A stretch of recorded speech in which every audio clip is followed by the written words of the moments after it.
Ravka's king, Ravka's general, Ravka's spy. They will risk everything to save a broken nation. But some secrets aren't meant to stay buried and some wounds are not meant to heal. Ini merupakan rangkap terakhir yang ada dekat dalam buku kita pada hari ini, iaitu King of Scars. Hai, Assalamualaikum warahmatullahi wabarakatuh semua. Hari ini bersama saya, Iman, akan menerangkan tentang satu buku, iaitu King of Scars.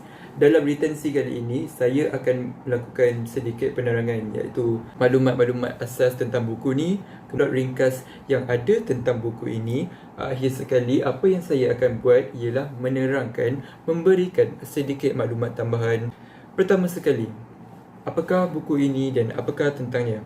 Ini merupakan buku daripada seorang pengarang, iaitu Leigh Bardugo. Dia merupakan salah seorang daripada pengarang yang paling saya suka, dan ini merupakan sequel yang kelima daripada 7 sequel yang ada dekat dalam Grishaverse, iaitu nama universe yang ada dekat dalam cerita yang diceritakan ini.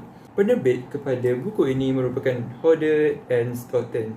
Saya dapatkan buku ini dekat Popular dengan harga RM52.90, dan jika disentuh akan ada struktur sikit, akan ada texture pada buku ini, dan bagi saya sememangnya patut beli sebab tak mahal. Ianya sesuatu yang cukup reasonable macam tu. Baiklah, berpatutan. Dimensi buku ni, okey, seperti yang dapat tengok, tebal ya. Tebal. Dia adalah seluas 5.3 cm, 8.2 cm tinggi. Baiklah. Kemudian, apa yang kita dapat tahu tentang kekuatan buku ini? Biar saya cerita.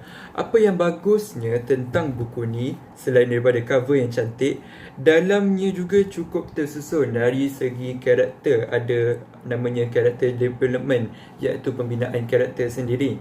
Tak kisahlah karakter tu kita punya watak utama ataupun watak sampingan, semuanya diberikan perhatian yang cukup justified macam tu.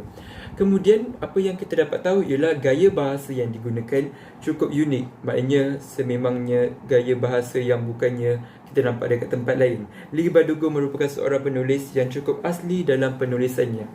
Dan apa yang kita dapat tahu ialah dengan gaya bahasa ni ada penggunaan kata-kata yang drastik, yang dramatik, susunan terancang, dia ada plot twist yang sememangnya kita tak sangka, dan dia ada tunjukkan mula-mula perkara ini terjadi, rupanya peristiwa ini dibawa juga nanti dan nanti dan nanti, walaupun kita sendiri tak jangka.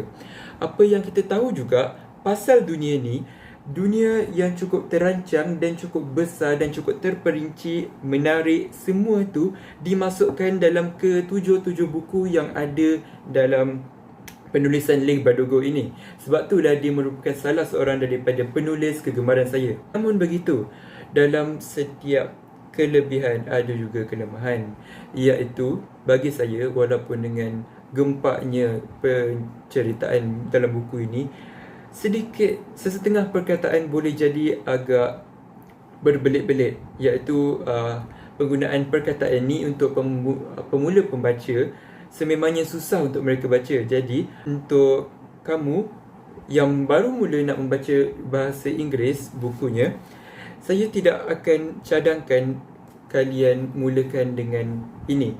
Tidak, bukan dengan penulisan Leigh Bardugo. Mungkin boleh cuba They Both Die at the End. Itu merupakan satu buku yang sememangnya senang untuk faham, dan itu merupakan satu permulaan yang bagus. Tapi bukan King of Scars. King of Scars merupakan buku yang sesuai untuk orang yang sememangnya dah biasa dengan penulisan bahasa Inggeris, dan sememangnya boleh menerima setiap maklumat yang ada dekat sebuah buku fantasi. Sebuah perkara yang sememangnya saya tidak akan pilih selalunya dekat dalam buku ni, iaitu sebab saya tidak suka royalty, iaitu apa-apa yang melibatkan raja ataupun kerabat diraja, dan saya juga tidak sebegitu berminat dengan romance, iaitu perkara-perkara romantik. Disebabkan itulah saya mencabar diri sendiri untuk menggunakan buku ini sebagai sebuah medium supaya saya dapat keluar daripada zon selesa saya. Plot ringkas. Baiklah, seperti yang kita tahu, biar saya bagi tahu dahulu tentang perspektif yang ada dekat dalam buku ini, ataupun dalam terma dalam bahasa Inggerisnya POV. Ada 4 POV, iaitu Nikolai, Zoya, Nina dan Isaac. Nikolai merupakan seorang raja yang akan melalui beberapa masalah dekat dalam buku ni. Contohnya, dekat dalam badan dia ada sebuah entiti yang telah dimasukkan oleh musuh lamanya. Dia juga akan menghadapi pelbagai masalah negara. Contohnya, krisis peperangan, bankruptcy. Namun begitu, dia akan dibantu oleh general dia, iaitu Zoya. Zoya merupakan seorang wanita yang mampu mengawal angin. Ya. Kemudian kita ada Nina. Nina merupakan seorang pengintip yang dari negara Rafka. Dan Nina ini, dia akan bekerja di negara lain dengan tujuan untuk membaiki Fieda, iaitu negara lain ni yang mempunyai satu stereotip terhadap orang-orang yang mempunyai kuasa. Kemudian kita ada Isaac. Dia merupakan seorang pengawal yang mendapat peluang untuk menjadi seorang raja sementara. Isaac merupakan salah satu daripada karakter kegemaran saya. Dan nanti kamu akan tahu kenapa dia dapat menjadi raja sementara. Terakhir sekali, maklumat-maklumat tambahan. Ada banyak yang saya lakukan kepada buku ini. Contohnya, saya ada letakkan tag untuk setiap plot-plot yang saya suka. Tag pink akan saya letakkan untuk perkara yang romantik, contohnya kan.